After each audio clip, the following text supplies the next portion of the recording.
Hello everyone and welcome back to the Steam Channel Gaming News. Today is the 20th of November. My name is Kralizec and I will be your host for today. Tonight we got 3 pieces of news. Sadly, again, one of them is EA related this time. Luckily, it isn't about Battlefront 2 this time. It's about subscription-based models for future sports games. The second piece of news is about Overwatch toxicity, and the third piece of news, the one which we will begin with, is about CD Projekt Red talking about Cyberpunk 2077. So let's get directly into that. So probably partially in response to what has been happening with EA's Battlefront 2, Cyberpunk 2077's developer CD Projekt Red, best known for their Witcher 3 game, issued a statement that they won't be greedy like other game developers.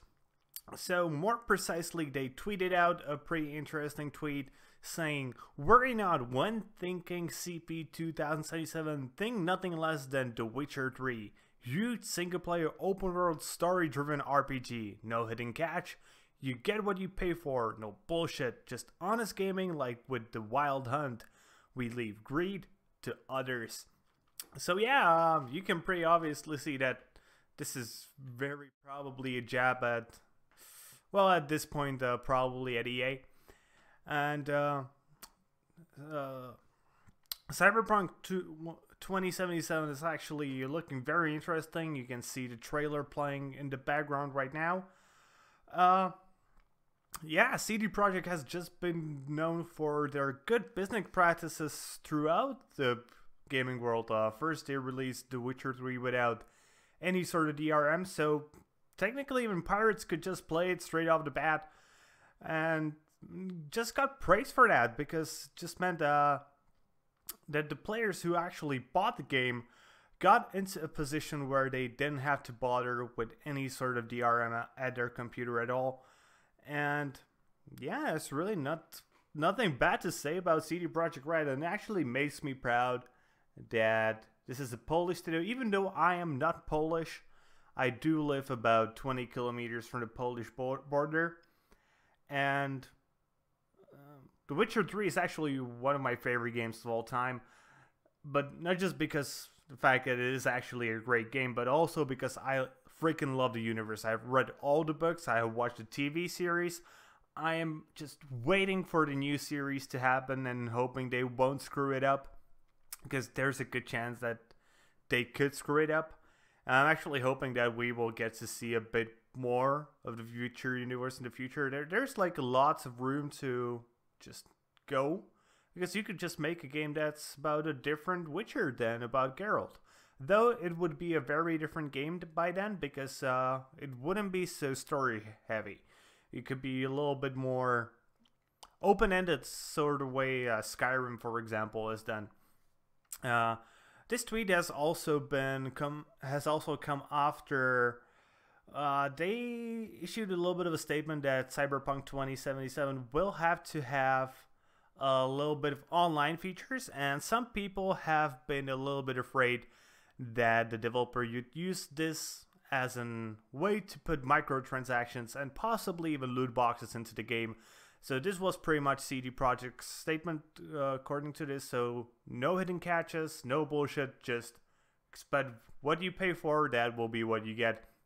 And that's just ideal. Yeah, nothing more to talk about here.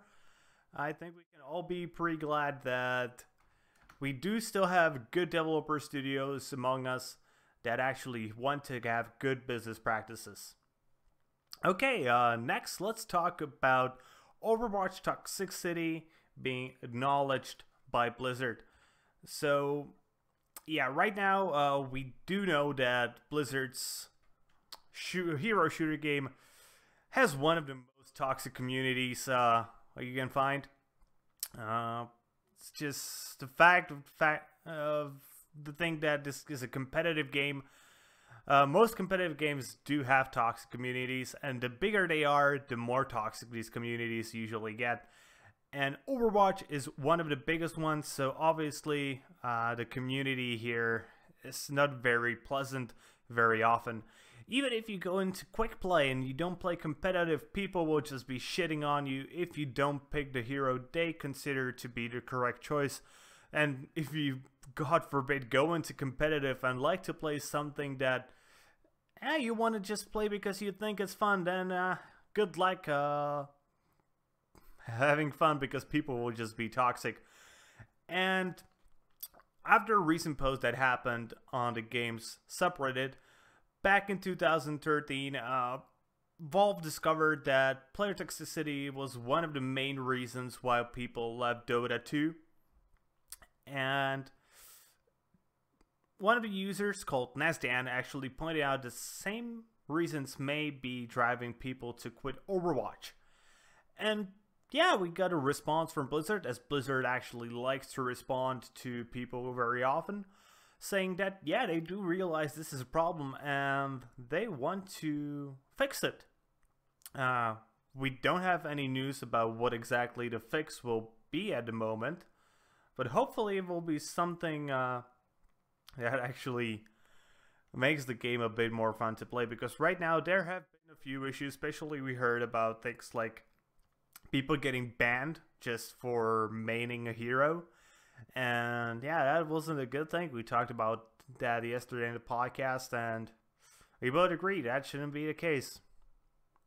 Okay, and our last piece of news for today. Sadly, again about EA, this time about possible subscriptions for games. We actually talked about this a bit last week, saying that this would be a pretty interesting feature, where we just buy sports games one, and well, then you just have fun playing it forever until a big ass new release comes out, essentially just changing the engine and everything along with it. But things like roosters and leagues and everything like this could just be changed through incremental packs. And to a degree, this is actually happening right now. There is a lot of patches coming out for games like FIFA or NBA or anything along that matter, you know, just sports games, that they are getting updates to roosters. The thing is, there might actually be something that's standing in the way, and it's actually Ultimate Teams. You know, the mode of the game where you essentially pick a player and you start somewhere at the bottom and you make yourself just get better. And the problem with this is that there have been some people that actually figured out that if you invest a lot of money, you're just going to wreck everyone. So most casual players actually don't play this mode very hardcore, but the people who do play hardcore spend insane amounts of money, like thousands of dollars, and the vast majority of income for EA on just the studios that are making these games actually do come from the microtransactions that are associated with these hardcore, well, just whales who are spending absurd amounts. And the fact that they have to do this year after year after year means that this provides a very nice steady stream of income coming to EA's pocket. And if this feature was just essentially gone because people could just keep their players instead for 1 year, for 4 years, yeah, that would be a lot of money lost for EA. So let's say each whale spends $1,000 and you have just 1,000 whales, and probably there are much more. That's $1 million. Let's say there's, I would realistically say there would be around 20 to 30,000 whales all around the world, so that's $30 million. That's no small pocket change at this point. So sadly, we might actually not see this coming, even though this could actually mean more money coming from the casuals. I think this is something EA could actually do to try to improve their public image, because right now, well, this is something I'm not sure is newsworthy, but EA stock actually fell down about 3% after all the shit that happened with Battlefront 2. 2% isn't super high amount, especially if you're like, if you're actually like, for example, watching this on Steam, and you know 2%, like if Bitcoin moves to 2%, it's like normal daily changes. But for stocks, it's actually a pretty big number. So they fell from, if I remember correctly, somewhere from $110 to $109 per stock. So yeah, if you look at the graph, it can look quite abysmal, but you can make any graph to look either super good or super abysmal. You just have to take the correct time frame. So I don't consider this really newsworthy, but yeah, I guess it's worth a mention. And that's just going to be it for today, guys. So if you enjoyed watching the news, if you think you got some nice information, be sure to subscribe to our channel. Be sure to like the video because it really helps us to get more views. If you're watching this on Steam, be sure to give us an upvote and to follow our blog. And with that being said, see you guys later. More gaming content.